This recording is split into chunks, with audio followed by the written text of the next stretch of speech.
Kembali di Ais Pagi pemirsa, buronan Kejaksaan Agung Adeline Lis Sabtu malam tiba di Jakarta setelah ditangkap di Singapura. Terpidana kasus pembalakan liar ini kini ditahan di Rutan Salemba Cabang Kejaksaan Agung selama 14 hari sambil menjalani karantina COVID-19.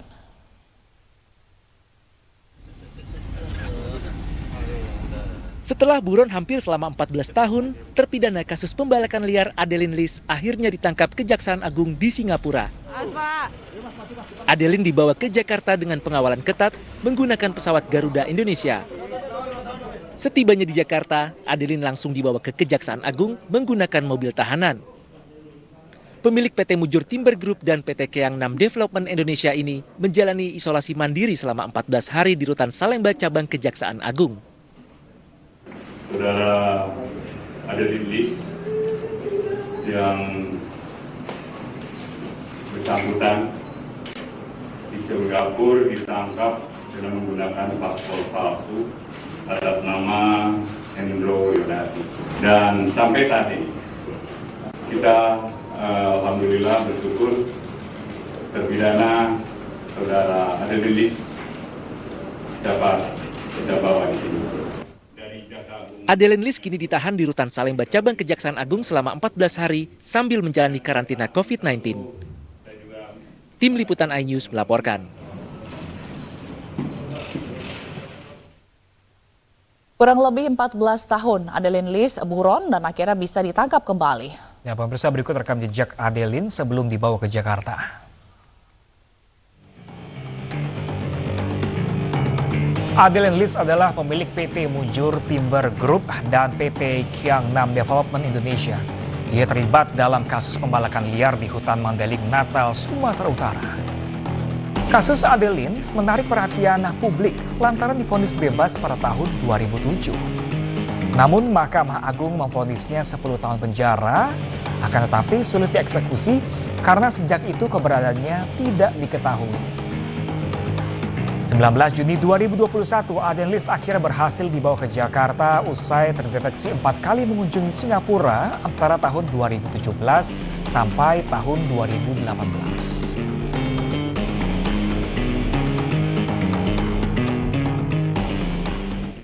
Sementara itu pemirsa, wacana jabatan Presiden 3 periode kembali muncul usai terbentuknya komunitas Jokowi Prabowo atau Jokpro 2024. Nah, sebelumnya pihak istana memastikan Presiden Jokowi menolak tegas wacana tersebut.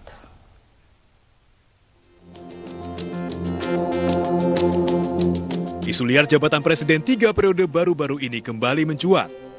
Pemicunya adalah kemunculan komunitas pendukung Jokowi Prabowo 2024 atau Jokpro. Komunitas ini bahkan sudah meresmikan markasnya di kawasan Mampang, Jakarta Selatan, Sabtu kemarin. Penasihat Jokpro yang juga merupakan Direktur Eksekutif Indobarometer M. Kodari menyatakan, pendirian komunitas ini berjuang untuk menyatukan pendukung Jokowi dan Prabowo. Ia juga mengaku ingin menjadikan Jokowi Prabowo sebagai pasangan Capres dan Cawapres, sehingga tidak terjadi polarisasi dalam Pilpres 2024. Nah, mengenai Jokowi Prabowo sendiri, kita melihatnya sebagai sebuah solusi terhadap masalah pembelahan atau polarisasi ekstrim di masyarakat Indonesia yang 2014, 2017, 2019 itu makin dalam, makin kencang, dan kita lihat nanti bahayalah tahun 2024 yang akan datang, bahaya banget gitu. Jadi supaya jangan terbelah dan dibikin belah-belah, udah satu aja nih, satuin aja dua ini gitu loh. Namun sebelumnya pada Maret 2021, Presiden Jokowi memastikan dirinya tidak berminat menjadi Presiden 3 periode. Pernyataan ini kemudian dipertegas jubir Presiden menyikapi kembali munculnya isu tersebut. Sikap saya nggak berubah. Janganlah membuat kegaduhan baru. Kita saat ini tengah fokus pada penanganan pandemi. Dan saya tegaskan, saya tidak ada niat, tidak ada juga berminat menjadi Presiden 3 periode. Konstitusi mengamanahkan 2 periode. Itu yang harus kita jaga bersama-sama. Isu jabatan Presiden 3 periode sempat dihembuskan Amin Rais pada Maret 2021. Ia menyebut ada skenario untuk mengubah ketentuan di UUD 1945 terkait dengan masa jabatan Presiden dari 2 menjadi 3 periode. Aturan terkait masa jabatan Presiden dan Wakil Presiden tercantum dalam Pasal 7 Undang-Undang 1945 setelah amandemen.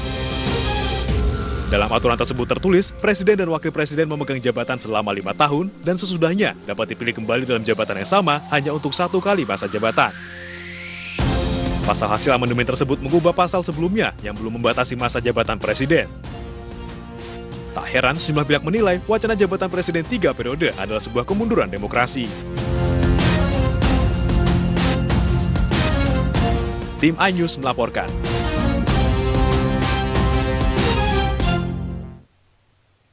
Dorongan kepada Jokowi maju lagi untuk periode ketiga didasari karena adanya ancaman polarisasi di Pilpres 2024. Sementara di sisi lain, dorongan ini dianggap hanya untuk menguntungkan sejumlah pihak dan merusak tatanan demokrasi yang telah dibangun bersama. Ya, pemirsa, berikut cuplikan dialog dengan penggagas Jokpro 2024 Muhammad Kodari dan Ketua Umum Jokowi Mania Immanuel Ebenezer dalam program iNews Sore.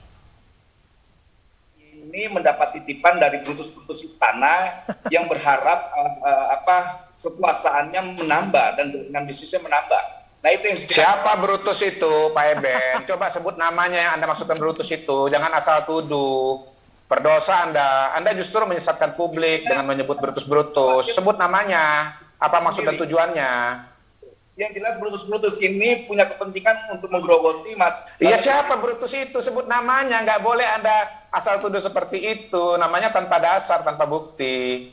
Kalau nggak punya dasar, nggak punya nama, nggak usah sebut deh, nggak usah ngomong deh. Tapi begini. Itu namanya insinuasi. Dia sebut itu ada di istana, Brutus itu. Bagaimana Anda menjelaskannya, Bang Noel, agar ini tidak liar? Orang ini punya kepentingan untuk merusak legitimasi presiden. Kedua, ini merusak tatanan demokrasi yang sudah kita sepakati bersama. Dan ketiga, para garong-garong ini menikmati kekuasaan yang hari ini terjadi. Itu. Bencana yang lebih nyata itu adalah bencana polarisasi. Dan sekali lagi saya katakan, jangan disamakan dengan Orde Baru. Orde Baru itu tidak ada batasan terhadap masa jabatan. Kalau ini ada, cuma tambah 1 periode saja untuk menyelesaikan masalah yang nyata. Pemirsa, Dinas Penerangan Angkatan Darat menganugerahi 5 penghargaan bagi jurnalis dan media MNC Group. Penghargaan diberikan karena publikasi dan peran di setiap kegiatan serta rangkaian TNI Angkatan Darat. Penghargaan langsung diberikan Kepala Dinas Penerangan Angkatan Darat, Brigjen TNI Tatang Subarna dalam acara komunikasi sosial kreatif bersama media di Cibubur, Jakarta Timur.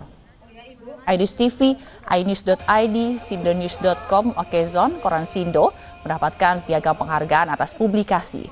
Penghargaan tersebut diberikan sebagai bentuk apresiasi dari Dispenat sekaligus penghargaan pembinaan di bidang publikasi media massa. Acara ini juga dimeriahkan dengan kegiatan outbound Ramah Tamah sebagai pengerat hubungan Dispenda dengan media massa. Untuk Bapak Kadispenat agar tetap ditemui. Sekali lagi, jangan dilihat dari besarnya atau kecilnya, tapi perhatian Angkatan Darat kepada MC Indosiar ke-7 Sri Indo dan kepada para pemenang. Bapak, silakan akan dipilih.